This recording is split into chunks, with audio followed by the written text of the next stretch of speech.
అది మీరు అనుకుంటున్నారండి. బీజేపీ అనేటువంటిది హిందువుల పార్టీ అయితే మరి హిందువులు ఎందుకు నమ్మడంలే? లేదా ఈ రాష్ట్రంలో హిందూ బీజేపీ పార్టీ నాయకులు నమ్మడంలే? ఎందుకో తెలుసా? వీళ్ళు కుమ్మాడుతున్నారు కాబట్టి ఎవరు నమ్మట్లే. అనుకోకుండా వచ్చినటువంటి అధికారం ఇప్పుడు కాంగ్రెస్ వచ్చింది. ఈ రోజు బీజేపీ నాయకులు ఈ నలుగురు నాయకులు గట్టిగా కనుక్కోకుండా ఉండుంటే ఇలా వాళ్ళని నమ్మి ఎవడో ఓటేసేవాడు.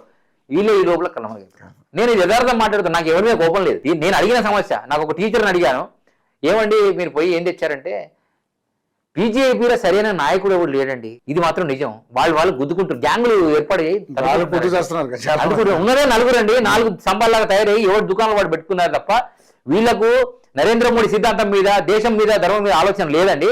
అధికారం మీద చేయడమే తప్ప వీరి ఆలోచన లేదా?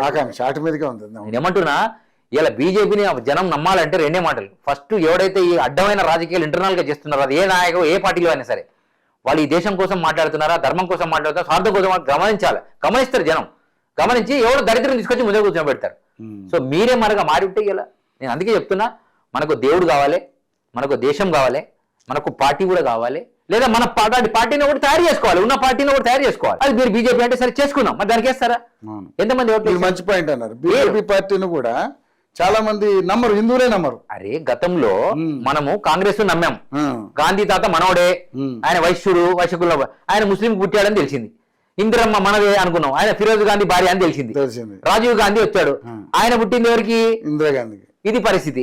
సోనియా గాంధీ వచ్చింది, ఎవరు ఆయన పుట్టి? రాహుల్ గాంధీ. వీళ్ళంతా మేము పండితులు అని చెప్తున్నారు. ఇప్పుడు అంతా బయటకు వచ్చింది సినిమా. కాబట్టి ఇప్పుడు అది పక్కకు పెట్టాం. 60 ఏళ్ళు అయింది. మళ్ళీ 65వ ఏళ్ళలో కూడా తెలంగాణ వాళ్ళకి బుద్ధి వస్తలే. 60 ఏళ్ళు దాటినాక కూడా మళ్ళీ అర్థమైతే లేదంటే ఇగో దీనికి కారణం మాత్రం హిందూ ధర్మంలో మనము ఎంతమంది అయితే ఉన్నాం వాళ్ళందరూ బీజేపీని అర్థం చేసుకోకపోవడం, బీజేపీ వాళ్ళు అర్థం చేసుకోకుండా చేయడం, 2 ప్రమాదాలని. అది ఎవరి మీద ఉద్దేశం కావచ్చు.